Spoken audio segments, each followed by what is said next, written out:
Muy buenos ¿Cómo días, andás? Karina Scioli, ¿qué Bu- tal? ¿Cómo estás? Bien, con un poco de sueño, pero bien.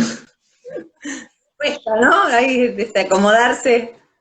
Hay un problema con el insomnio y el coronavirus. Hay una nota muy buena ahí de página que salió la semana pasada de cómo crecen los problemas de insomnio con todo este tema de las cuarentenas. Así que bueno, Buenísimo, Mira. buenísimo. No, está bien, no la anoté, la voy a buscar, Sí, justo hoy me levantaba diciendo, qué mal me hace acostarme tan tarde, pero como que no podés entrar en un ritmo, ¿no? O sea, como que claro, hemos desfasado el ritmo. tal cual, tal cual. ¿Todo Bueno, ¿qué bien? tal?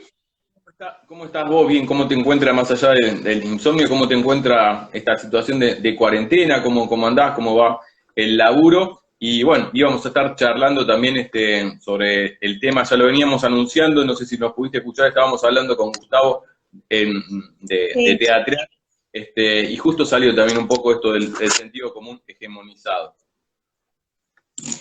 Bueno, bien, bien.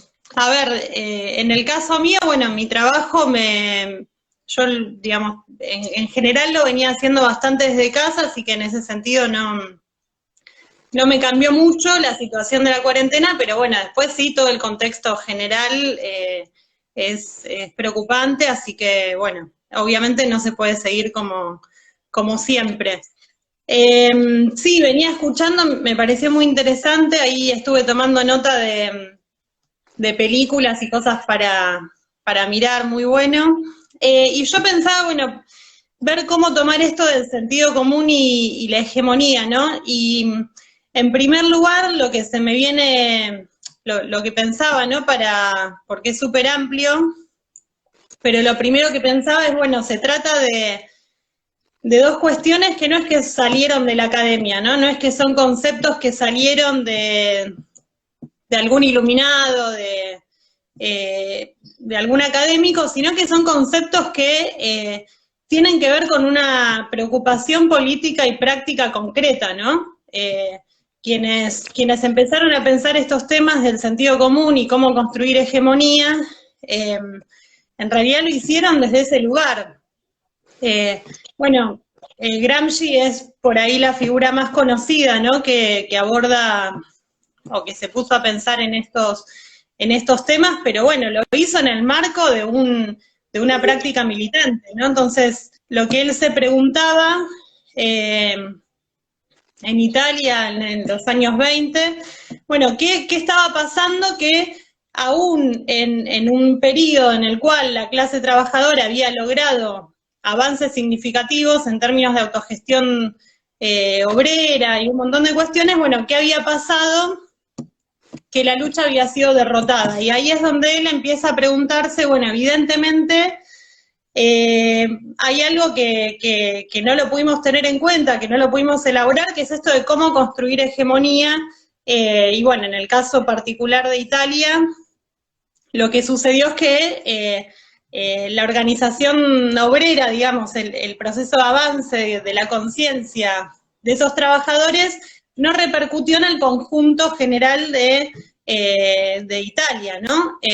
Entonces, bueno, digo, para tener en cuenta de dónde surgen estos conceptos. De hecho, el mismo Lenin también estaba preocupado por estos. Sí. Sí, no, permitime introducir y vamos charlándolo, por ahí a agregar un comentario.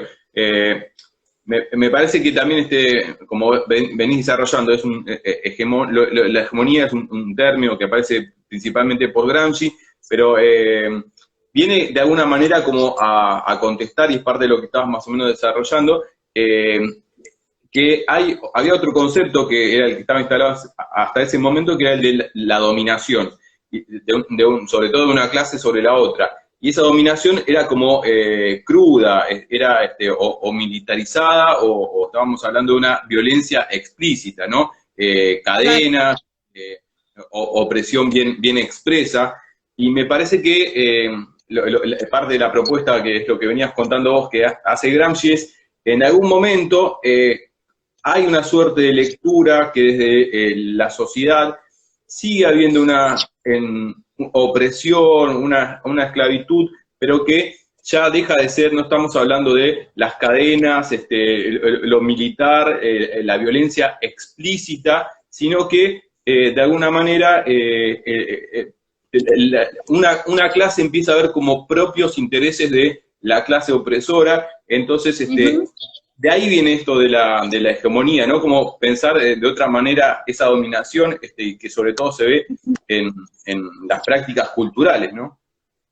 Sí, y que además tiene que ver con esto de la construcción de un sentido común, ¿no? Que es algo, como vos decís, es algo bastante fino, meticuloso, de un sector dominante que logra incidir fuertemente en todos los aspectos de la vida de las personas, ¿no? Gramsci decía que el sentido común, de todas maneras, no es un sentido, no es una concepción del mundo unificada, ¿no? Él decía, es algo disgregado, es algo que recupera ideologías diversas, que no tiene, justamente que a diferencia de una ideología, lo que no tiene es una concepción del mundo unificada, ¿no? Que pueda interpretarse como la concepción del mundo de un sector determinado. Entonces recupera aspectos de diversas ideologías, de diversas épocas. Él decía hasta prejuicios viejos que van quedando, y eso se va sedimentando como un sentido común fuerte que pesa, y que básicamente tiene que ver también con la fuerza de la costumbre, ¿no? Con cuestiones que no están del todo analizadas, que van quedando y se van repitiendo y que tienen un fuerte componente de ideología dominante. Lo que pasa es que no está, digamos, acabada como una ideología dominante, que tiene que ver ya directamente con intelectuales orgánicos de las clases dominantes que sí, conforman su ideología bien definida, bien determinada, y a partir de esa ideología intentan permanentemente transmitir su ideología dominante, y tratando justamente de que eso cale hondo en los sectores populares, más allá de que no tengan nada que ver con sus intereses. Permitime meter otro bocado, y es parte de lo que me viene gustando últimamente de los pensares en nada de estos últimos domingos, que va quedando como enraizado o se va tejiendo una idea que parece a propósito, pero bueno, sin querer queriendo se va gestando. Hablábamos al principio entonces con Teatrar de esto, de la instalación de algunas palabras, del sentido común. Ahora estábamos reflexionando con vos el tema del sentido común y la hegemonía, y te escuchaba y estaba tratando de plantearte que juntos podamos pensar en algún ejemplo práctico como para que los oyentes nos comprendan en qué estamos hablando, y pensaba, por ejemplo, que es algo que va a desarrollar después Nuria, el teletrabajo, y que en todo caso, para no tocarlo, vamos a otro ejemplo. Digo, ¿dónde está el sentido común? Está por ahí en los ejemplos estos de nos están obligando a quedarnos en casa. Tenemos que salir a trabajar sí o sí. Esta cosa como este mandato social que parece que tenemos incorporado en la piel, y que de alguna manera nos dice, si no, todos los que reciben subsidios son todos choriplaneros. Y hay cosas que ahí hay para desarmar este sentido común hegemonizado, ¿no? Quizá hay muchos ejemplos que tenemos incorporados en el léxico, en las palabras cotidianas, y que por ahí no nos damos cuenta, pero tenemos el sentido común hegemonizado. Sí, eso totalmente. Por ahí yo lo llevaría, digamos, a una cuestión también práctica y política, ¿no? Digamos, el sentido común no es algo que justamente no está acabado, ¿no? Tiene esto que decíamos, tiene ideologías de diversas fuentes, tiene estos sentidos que se van incorporando y se repiten sin pensar. Pero así todo, también el sentido común tiene algunos aspectos a partir de los cuales Gramsci lo llamaba núcleos de buen sentido, ¿no? a partir de esos núcleos ir elaborando, sí, una concepción del mundo que tenga más que ver con los intereses de, en este caso, de los sectores populares. Pero me parece que ahí juega fuertemente, y lo digo porque a veces pareciera, y se dice mucho, como que pareciera que el sentido común es imposible de incidir, ¿no? Como que, bueno, ya está ahí y la gente se queda pensando en eso y ya está, y bueno, no, me parece que justamente ahí es donde hay que dar batalla fuertemente. Como el status quo. Esta idea del status quo. Con esa ideología. Uno de los ejemplos más me viene en mente es también toda la lucha del feminismo, ¿no? Ahí hay algo que se rompió, que se discutió, que se está desarrollando y se está rompiendo, ¿no? Sí, totalmente.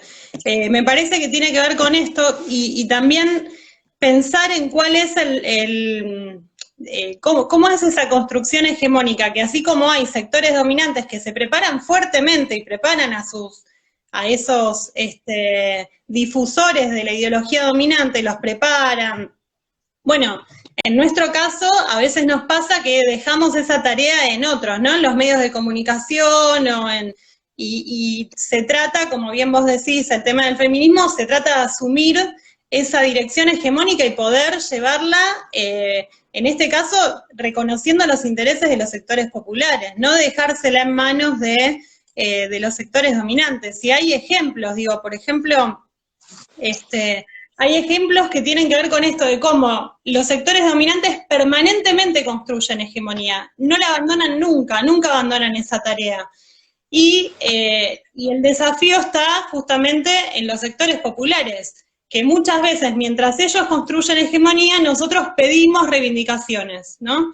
Bueno, le pido al capital que me resuelva, y el capital, menos en este momento, por lo que hablábamos la otra vez de la crisis civilizatoria, no está en condiciones de resolver nada. Entonces tiene que ver, me parece, cómo se construye hegemonía y reconociendo que primero hay que entender cómo funciona el mundo, cómo es nuestra historia de clase, nuestra historia que tiene que ver con un recorrido que se fue haciendo a lo largo de la historia, y reconociendo eso, asumir la dirección de un montón de cuestiones, ¿no? Yo pensaba, por ejemplo, los casos de esto de construcción hegemónica de parte de los sectores populares. El caso de Venezuela es paradigmático, ¿no? Cómo asumieron, con las comunas, asumieron directamente el control en los barrios, el resolver problemas en el barrio. Digo, tiene que ver con una práctica y una teoría que se va enlazando, ¿no? Entender en qué momento estamos, entender que la ideología dominante se nos quiere imponer permanentemente, y por otro lado, actuar en ese sentido, ¿no? Organizándonos desde las bases. Otro ejemplo, digo, para pensar en cómo el capital permanentemente construye dirigentes y construye sus propios intelectuales orgánicos. Ayer recuperaba un informe de Cifra que se había hecho en el año 2016, cuando asume la Alianza Cambiemos, y comentaba que después del peronismo, inmediatamente, después de la caída del peronismo, inmediatamente se fueron creando las universidades propias de los sectores de ellos, ¿no? La Universidad Católica surge en el año 57, después surge la Fundación Mediterránea, de la mano de Cavallo, el SEMA, digo, ellos van construyendo sus diversos focos de creación de intelectuales orgánicos, y lo hacen y lo hicieron a lo largo de la historia. Entonces, bueno, un poco el desafío nuestro de decir, bueno, para incidir en el sentido común dominante no nos queda otra que construir hegemonía. Y construir hegemonía creo que tiene que ver con esto de hacer surgir en el pueblo mismo esos dirigentes capaces de que puedan entender qué es lo que pasa, en qué momento estamos, y incidir, ¿no? en ese proceso. Exactamente. Bueno. Buenísimo, me gusta, ¿no? Me gusta pensando en las luchas, en los espacios que no sean solo espacios de resistencia, ¿no? Por eso el ejemplo de los feminismos, digo, cómo replantear, cómo cuestionar, cómo estar, incidiendo, tratando de desarmar esas estructuras que nos oprimen, y lo tremendo es que no nos damos cuenta que nos oprimen, ¿no? O sea, las incorporamos en el mate de cotidiano.